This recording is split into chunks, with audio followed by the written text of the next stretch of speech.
இப்போது அடுத்தது திருச்சியிலிருந்து வந்திருக்கிற ஜார்ஜ் ஜோசப் அவர்கள் பேச இருக்கிறார். திருச்சியிலேருந்து வந்திருக்கிறாருங்க. அதுக்கு எவ்வளோ நேரம் செலவு பண்ணியிருப்பார். ஆனால் நீங்கள் அவரை 10 நிமிஷம் தான் பேசணும்னா நியாயம் இல்லை. இவர் 40 நிமிஷம், இவர் அரை மணி நேரம் பேசியிருக்கார். 30 நிமிடம் இவர் பேசியிருக்கிறார். இவர் 20 நிமிடமாவது பேசுவார். இவர் உங்களைப் போல ஒரு ஆராய்ச்சியாளர். இங்கே இருக்கிற பெரும்பான்மை மாணவர்களைப் போல அவர் ஒரு ஜேஆர்எஃப் பெற்ற ஆராய்ச்சியாளர். கதை எழுதியிருக்கிறார், கட்டுரை எழுதியிருக்கிறார், நாவல் மொழிபெயர்த்திருக்கிறார், சிறுகதைகள் எழுதியிருக்கிறார். அந்த அளவுக்கு திறமையான ஒரு மாணவர். 2 மொழிபெயர்ப்புகள், அவரது மொழிபெயர்ப்புகள் வந்திருக்கின்றன. ஒன்று பூனைகள் இல்லா உலகம் என்கிற ஒரு நாவல். பூனைன்னு சொன்னாலே உங்களுக்கு தெரிஞ்சிருக்கும், அது ஜப்பான் நாவல் அப்படின்னு. அந்த ஜப்பான் நாவலை இவர் மொழிபெயர்த்திருக்கார். அது ஆங்கிலத்தில் வெளிவந்த, இங்கிலாந்தில் வெளிவந்த ஒரு நாவல். அது ஒன்றும் பெரிய கஷ்டமான நாவல் இல்லை. அதெல்லாம் நம்முடைய அனுபவம் போல தான். ஒரு பூனை தொலைஞ்சிருச்சுன்னு வைங்களேன், ஒரு நாய், உங்கள் வீட்டு நாய் தொலைஞ்சிருச்சுன்னு வைங்களேன், அல்லது உங்களுடைய தொலைக்காட்சி தொலைபேசி தொலைஞ்சிருச்சுன்னு வைங்களேன், உங்களால் செயல்படவே முடியாதபடி நிலைமை ஆயிடுச்சு. சுந்தரராமசாமி வீட்டு கல்யாணத்தின் போது அவரோட தொலைபேசி தொலைஞ்சிருச்சு. கல்யாண தேதியை மாற்றி வைக்கலாமா அப்படின்னு அவர் யோசித்தார். அந்த அளவுக்கு நம்மளுடைய தகவல்கள் எல்லாம் அந்த தொலைபேசியில் தான் இருக்கிறேன். அதே போல் நம்மளுடைய மாமா செத்து விட்டார்னு வைங்களேன்.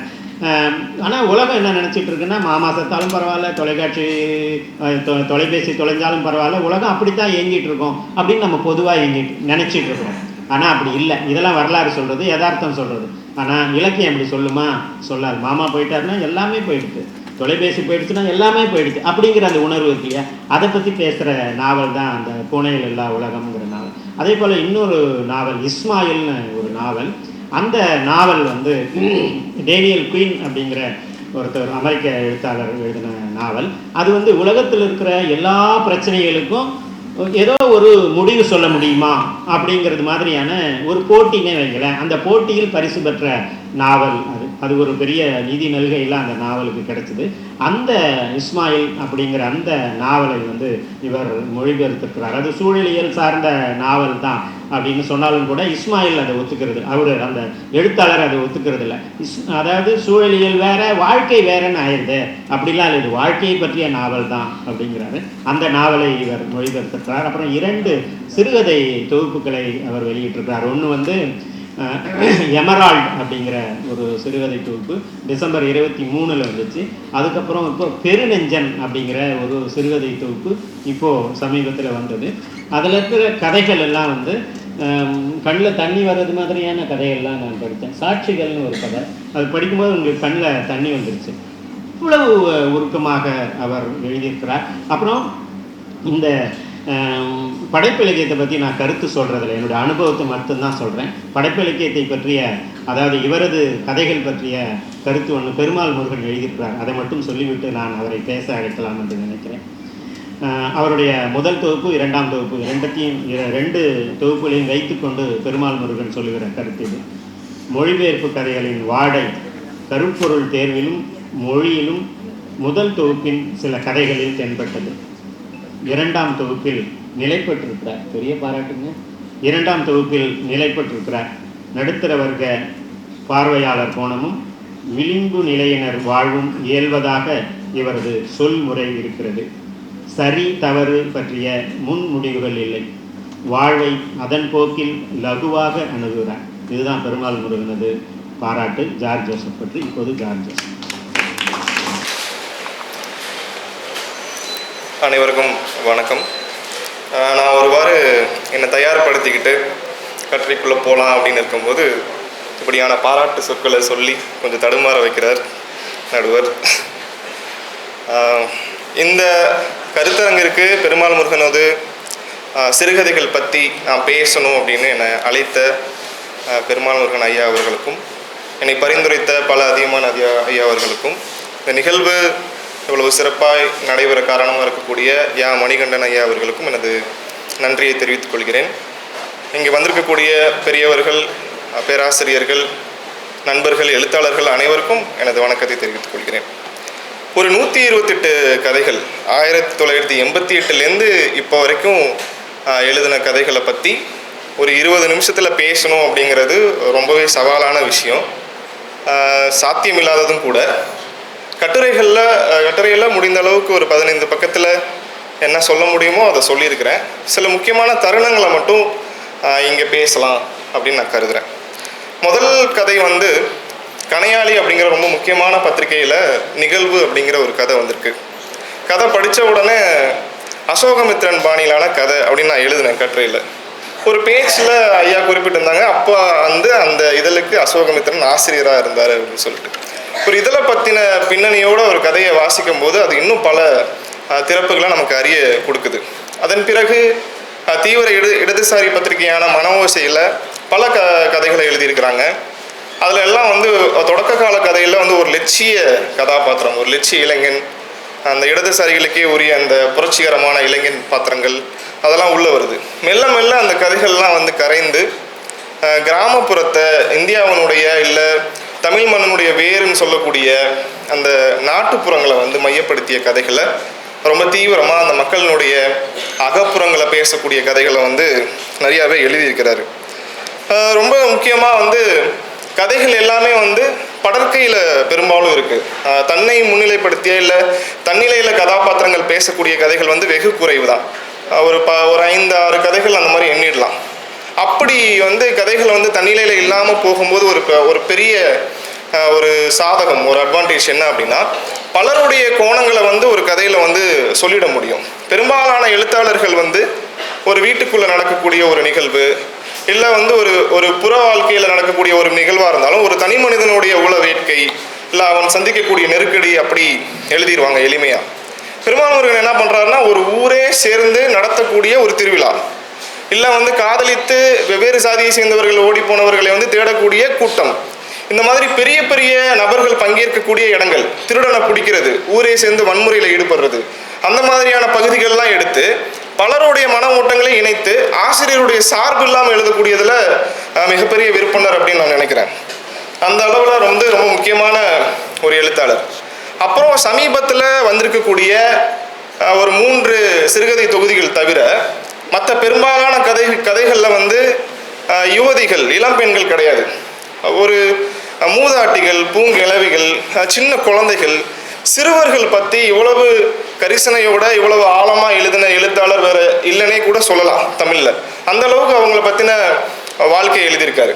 அதே போல் ரொம்ப விளிம்பு நிலையில் இருக்கக்கூடிய தொழில்கள்னு நம்ம என்ன சொல்லுவோம், அதிகபட்சம் வந்து தமிழ் பரப்பில் மேலோட்டமாக தான் வந்து நம்ம முன்னணி எழுத்தாளர்கள்னு கருதக்கூடியவங்கெல்லாம் எழுதியிருக்காங்க. கட்டட தொழிலாளர்கள், அதன் பிறகு செங்க சூழலில் வேலை பார்க்குறவங்க அப்படிலாம் இருக்கும். பெருமாள் முருகன் ரொம்ப ஐடென்டிஃபை பண்ணப்படாத இல்லது பேசப்படாத தொழில்களை எழுதியிருக்காரு.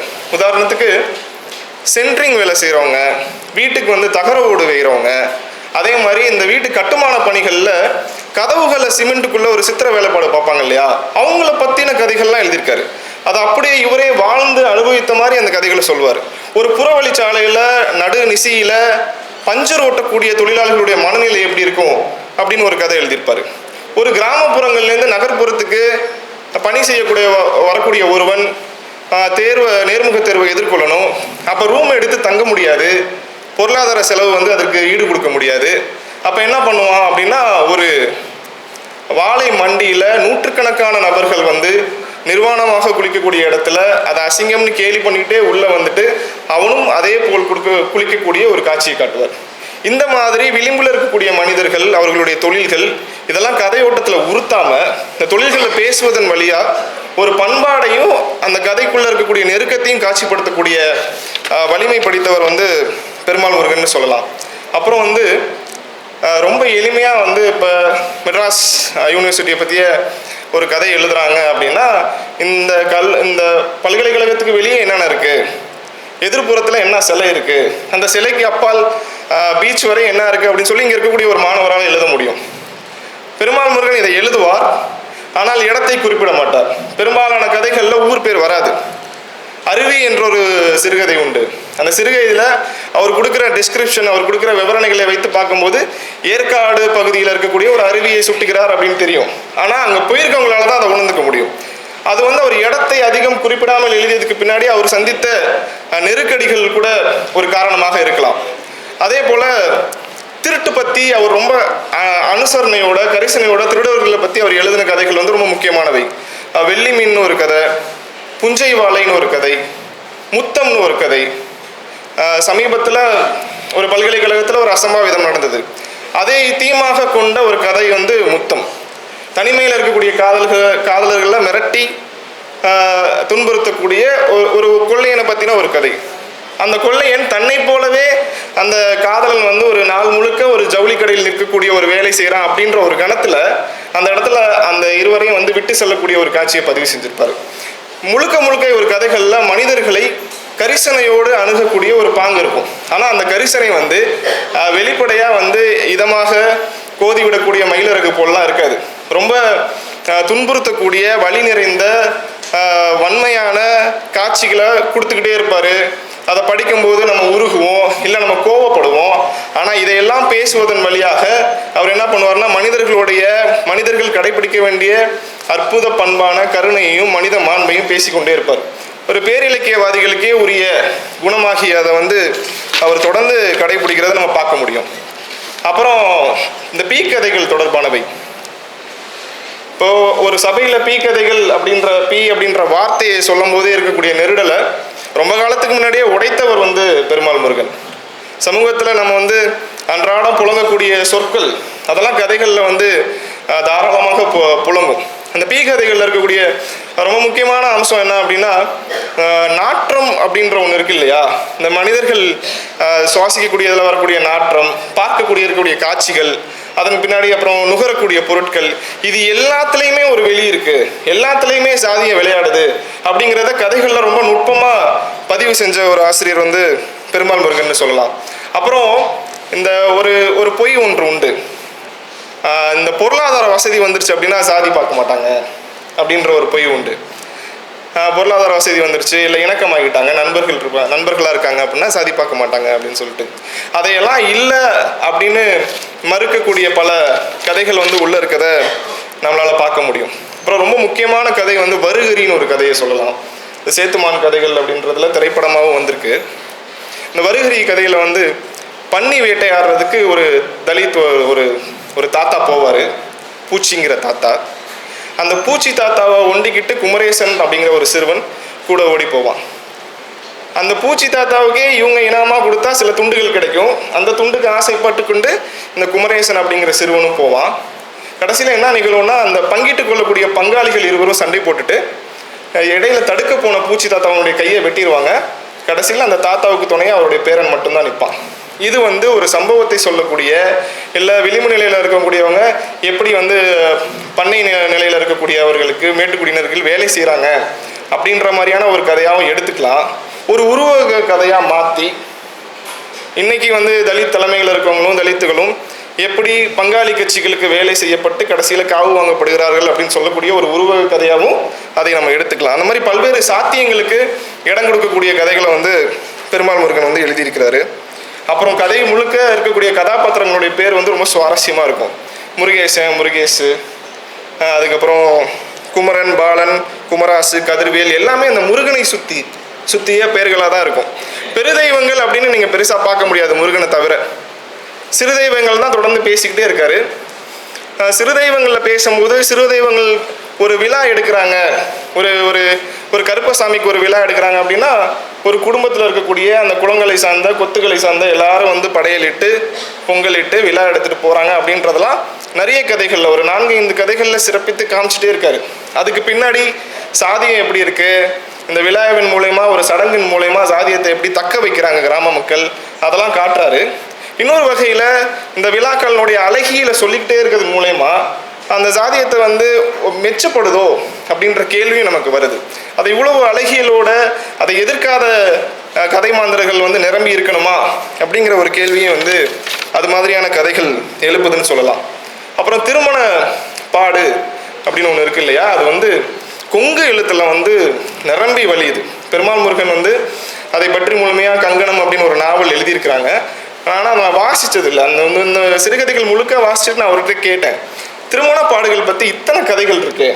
திருமணம் ஆகாதவன், இல்லை பிறருக்கு திருமணம் ஆனதை பார்த்து பொறாமைப்படக்கூடியவன், திருமணமாகக்கூடிய வேலையில் இவன் இல்லைன்னு பெண்களால் நிராகரிக்கப்படுபவன், திருமணமாகி வாழ்க்கை சரியாக அமையாத குடிகாரன், இந்த மாதிரி திருமண பாடுகள் பற்றி இத்தனை கதைகள் இருக்கு. ஏன் கொங்குல இவ்வளோ வெளிப்படுது? வேற எந்த வட்டார எழுத்தாளர்கள்ட்டையும் இவ்வளோ இல்லையே அப்படின்னு பார்க்கும்போது கொங்குல சொத்து பிரிப்புக்காக 1980கள் அந்த சமயங்களில் வந்து பெண் குழந்தைகளை பெரிய பெரிய பணக்காரர்களுக்குள்ள கொண்டிருக்காங்க.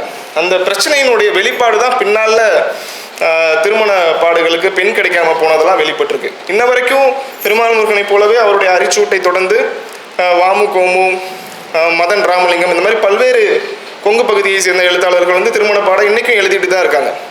அப்போ அந்த மாதிரியான அங்கே இருக்கக்கூடிய சூழலுக்கு ஏற்ற பிரச்சனைகள்லாம் உணர்ந்து எழுதக்கூடிய ஒரு எழுத்தாளராக வந்து பெருமாள் முருகன் இருக்கார். அதே போல் வாழ்க்கையினுடைய அபத்தம் அப்படிங்கிறது ரொம்ப தீவிரமாக எழுதிய எழுத்தாளர்களில் பெருமாள் முருகன் ஒருவர்னு சொல்லலாம். இவர் நம்ம ஜி நாகராஜன் வந்து நாளை மற்றும் ஒரு நாளை அவருடைய சிறுகதைகள்லாம் வந்து வாழ்க்கையினுடைய அபத்தங்களை பெருவாரியாக பேசியிருப்பார். பெருமாள் முருகன் ஒரு 2 கதைகளில் ரொம்ப நுட்பமாக அதை சுற்றுறாரு. அந்தரக்கயிறுன்னு ஒரு கதை, அதே போலவே இன்னொரு முக்கியமான கதை வந்து ஏது இறங்குன்னு ஒரு கதை. அது ஒரு உருவக கதை. ஒரு அம்மாவுக்கு 20 வருஷமாக ஒரு குழந்தை இருக்குது, குழந்தையாகவே இருக்குது, மனசளவிலும் சரி உடல்லையும் சரி. அது ரொம்ப ஆச்சரியமாக இருக்குது. இந்த குள்ளர்கள் சொல்லக்கூடிய இயல்பிலே வந்து வளர்ச்சி குன்றியானவர்கள் மனிதர்களும் இருக்காங்க. ஆனால் அவர்களுக்கு மனம் வளர்ந்துருக்கும், மன வியாபகம் இருக்கும். இந்த கதையில் மனமும் வளர்ந்துருக்காது, உடலும் வளர்ந்துருக்காது. அந்த குழந்தை சிறலாடி நடக்கும், அம்மா பார்த்துட்டாங்கன்னா பிறல ஆரம்பிச்சிடும். அந்த மாதிரி எல்லாமே அந்த அம்மா தாங்க வேண்டிய சூழ்நிலை இருக்கும். இந்த குடும்பத்தினர்கள் உறவினர்கள்லாம் என்ன சொல்லுவாங்கன்னா, ஒரு குழந்தையாகவே இருக்குது எவ்வளோ பெரிய பேர், அதுக்கு ஏன் நீ வந்து அதை மறுக்கிற, அதை வந்து பாசத்தோடு அணுக மாட்டேறலாம் பேசுவாங்க. இப்போ முழுக்க இந்த குழந்தை வளர்ப்பெல்லாம் சுற்றி பெண்கள் எப்படி நிர்பந்திக்கப்படுறாங்க, எப்படி வந்து வன்முறைக்கு குடும்ப வன்முறைக்கு ஆளாக்கப்படுறாங்கன்ற பல கதைகள் பேசக்கூடிய இடமா அதை பார்க்கலாம். இன்னொரு வகையில் அன்றாட சலிப்பு, திரும்ப செய்யக்கூடிய வேலைகளே திரும்ப செஞ்சுக்கிட்டு ஒன்றிலேருந்து விடுபட முடியாமல் இருக்கக்கூடிய அந்த சலிப்பை பேசக்கூடிய கதையாகவும் அந்த ஏது இறங்கு கதையை பார்க்கலாம். அதனோட தொடர்புடைய இன்னொரு கதை வந்து வேல்னு ஒரு கதை. அந்த கதையில் ஒரு வளர்ப்பு பிராணியை ரொம்ப வருஷம் வளர்த்ததுக்கு பின்னாடி அது இழந்துடும். கிட்டத்தட்ட ஒரு 10-15 வருடங்களாக அந்த நாயினுடைய சங்கிலியை பிடிச்சிக்கிட்டே நடந்த ஒருத்தர் திடீர்னு அந்த நாயினுடைய சங்கிலி கைப்பிடி இல்லாமல் இறந்து போன நாய்க்கு பிறகு அவர் கை வீசி நடப்பார். கை வீசி ஒரு நடையில் இதுவும் கூட ஒரு விடுதலை அப்படின்னு புரிஞ்சு கொள்ளக்கூடிய ஒரு ரொம்ப நுட்பமான ஒரு கதை. இந்த மாதிரி பல கதைகளில் பெருமாளுடைய உலகம் வெளிப்படும். அப்புறம் இந்த அதிகாரத்தை பேசக்கூடிய கதைகள்னு சில கதைகள் இருக்குது. அந்த அதிகாரத்தை பேசக்கூடிய கதைகள் எல்லாமே கல்வி புலங்களை சார்ந்தது. கல்வி புலங்களில் இருக்கக்கூடிய ஆசிரியர் மாணவர்களுடைய ஊடாடல், ஒரு ஆசிரியர் மாணவரை எப்படி பேசுகிறாரு அணுகிறாரு. புடுக்காட்டின்னு ஒரு கதை. அந்த கதையில் ஒரு ஆசிரியர் வந்து மாணவரை அந்த வளாகத்தில் இருக்கக்கூடிய நாய்களை 13 முறைக்கு மேலே நாயின்னு திட்டுவார், நாயின்னு பேசிகிட்டே இருப்பார். இந்த நாய்கள்லாம் பிடிச்சி அறுத்து விடணும் அப்படின்னு பேசுவார். மாணவர்களை பேசுவார். மாணவர்கள் பெண்கள்கிட்ட பேசினா போதும் அதை வந்து சித்தரிப்பார். இந்த மாதிரி நாயின்னு சொல்லி நாய் பின்னாடி போகுதுன்னு சொல்லுவார். இப்படி பேசிக்கிட்டே இருப்பார். ஒரு கட்டத்தில் அந்த கதையினுடைய எழுச்சியில் ஒரு சிக்கல் வரும்போது என்ன ஆயிரும் அப்படின்னா, ஒரு கூட்டத்துலேருந்து ஒரு குரல் வரும், நாங்கள் நாயா நீங்கள் நாயான்ற மாதிரியான ஒரு குரல் வரும். அந்த குரல் வந்ததுக்கு பிறகு அந்த கதை எப்படி மாறிடும் அப்படின்னா, இது வரைக்கும் சொல்லப்பட்ட நாயெல்லாம் இவர் தான், அந்த ஆசிரியர் தான் அப்படின்ற மாதிரி மாறிடும். ஒரு மாணவராக அப்படி திட்டும்போது கொஞ்சம் நல்லா தான் இருக்கும் அந்த கதை படிக்கும்போது. ஆனால் எல்லா ஆசிரியர்களும் அப்படி கிடையாது. அப்படிப்பட்ட நபர்களையும் நம்ம வந்து கடந்து தான் வந்திருக்கிறோம். அப்போ அப்படிப்பட்ட ரொம்ப நுட்பமான ஒரு தீவிரத்தன்மை கூடிய ஒரு கதை அதுன்னு சொல்லலாம். அப்படி இன்னொரு என்னன்னா, கதைகளில் ஒரு பேட்டர்ன் இருக்கிறத பார்க்க முடியுது. ஒரு கதை வந்து மெல்ல ஆரம்பமாகும், மெல்ல வளர்ந்து அந்த தொடக்கம், எழுச்சி, சிக்கல், முடிவு அப்படிங்கிற அந்த பழைய பேட்டர்ன் இருக்கு இல்லையா, அது வந்து தொடக்க கால கதைகளில் ரொம்ப அழுத்தமாகவே இருந்துச்சு.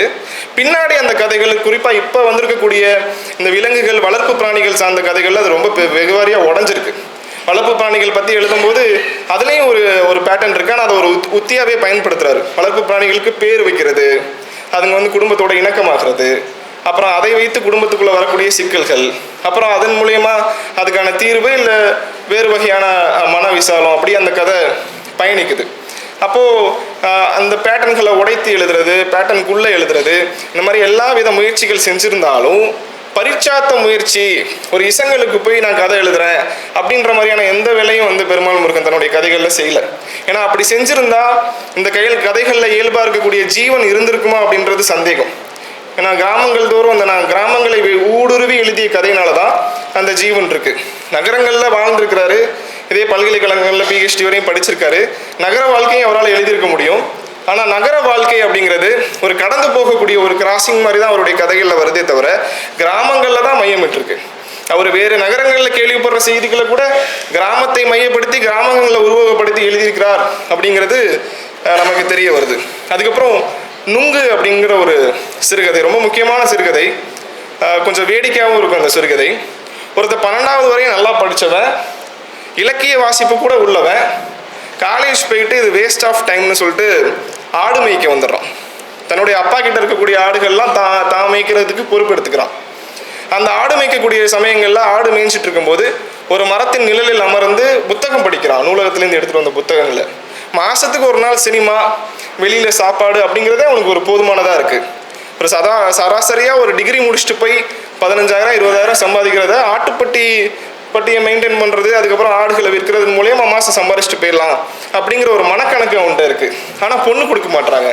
எந்த பொண்ணுமே ஆடு வளர்க்கக்கூடிய ஒரு மொச்சை வாடை பிடித்த ஒரு மனிதனோட நான் வாழ மாட்டேன் அப்படின்னு சொல்லிடுறாங்க. ஆனால் இதுக்கெல்லாம் அவன் மனம் தளரல. ஒரு இடத்துல சொல்கிறான், எங்கள் தலைவர் ஆட்சிக்கு வருவார், அப்போ ஆடு மாடு மேய்க்கிறவங்களுக்கெல்லாம்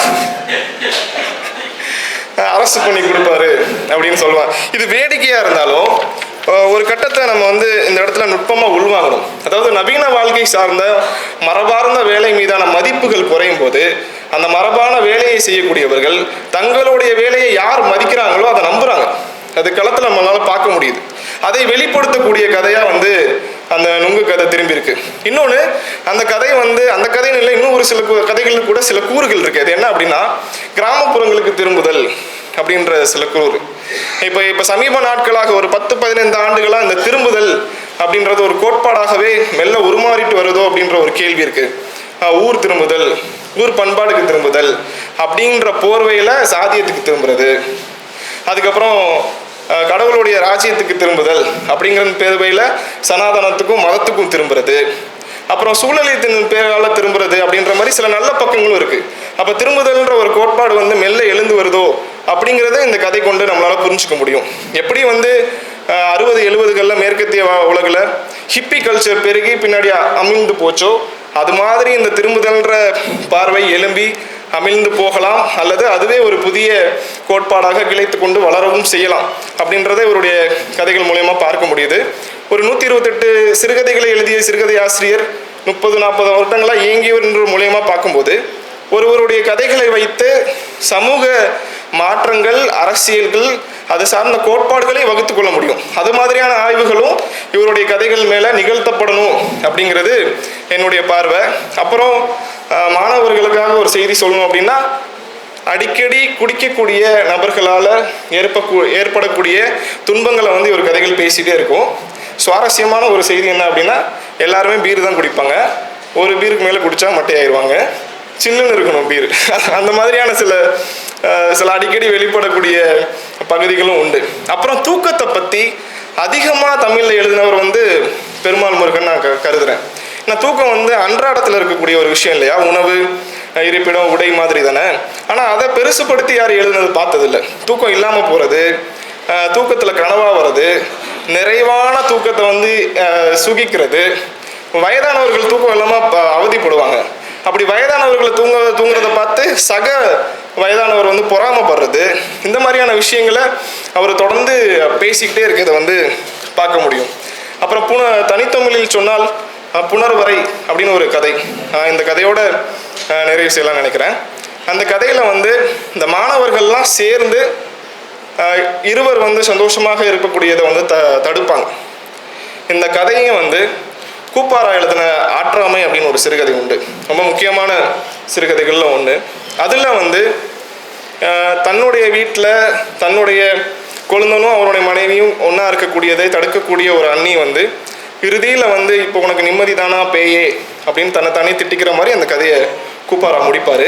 இந்த கதையிலையும் இருவர் சந்தோஷமாக இருப்பதை தடுக்கக்கூடிய அந்த இளைஞன் கல்லூரி படிக்கக்கூடிய இளைஞன், அவனுக்கு மனசே ஒட்டாது. தான் பெரிய பாவம் செஞ்சுட்டேன் அப்படின்ற ஒரு குற்ற உணர்வுக்கு ஆளாக்கப்படுவான். இந்த கதை இரண்டுமே ஒன்று தான், ஒரே கதைக்களம் தான்.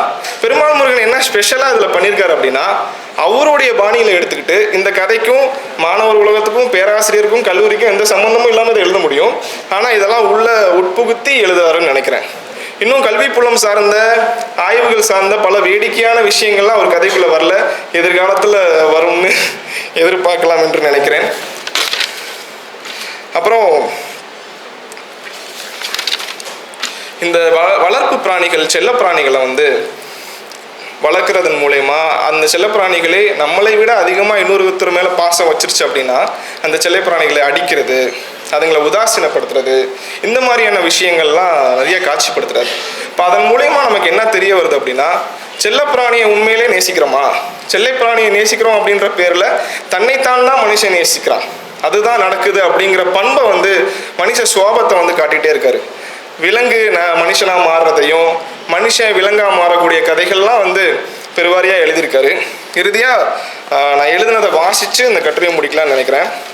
பெருமாள் முருகன் கருப்பொருள்களை தேர்வதிலும் கதைகளை அதன் ஓர்மை நீங்காமல் வளர்த்து கொண்டு செல்வதிலும் தனித்துவமுடைய எழுத்தாளுமையாக உள்ளார். வீணான கிளை கதை என எதையும் சுட்ட முடியவில்லை. தேவையற்ற சொல்லாட்சி, சொலவங்கள், உரையாடல் என கதையில் நீக்க வேண்டிய பகுதிகள் எதுவும் இல்லை. உரையாடலை கட்டமைப்பதும் வளர்ப்பதிலும் நுட்பம் கைவர பெற்றவராக மிளிர்கிறார். விலங்கு சார்ந்த 2 தொகுப்புகளில் மட்டும் லெகுவானவை என சுட்டப்படக்கூடிய சில கதைகள் உள்ளன. ஒட்டுமொத்த கதை உலகில் பண்பு ஒற்றுமை கொண்ட கதைகள் பல இருப்பினும் ஒன்று போல் நகரும் கதை அமைப்பு கொண்ட கதைகள் எதுவும் இல்லை. திருப்பிச் சொல்லலும் மீளக்கூறலும் இல்லை. குழந்தைகளையும் சிறார்களையும் மேய்ச்சலையும் பாங்கிழல்களையும் பெருமாள் முருகனுக்கு இணையாக அணுகி தமிழில் எழுதியவர்கள் வெகு சிலரே. மனிதமற்ற வெளியில் மனிதர்கள் மீதான கரிசனையை பேசும் எழுத்துக்கள் பெருமாள் முருகனுடையவை. நன்றி.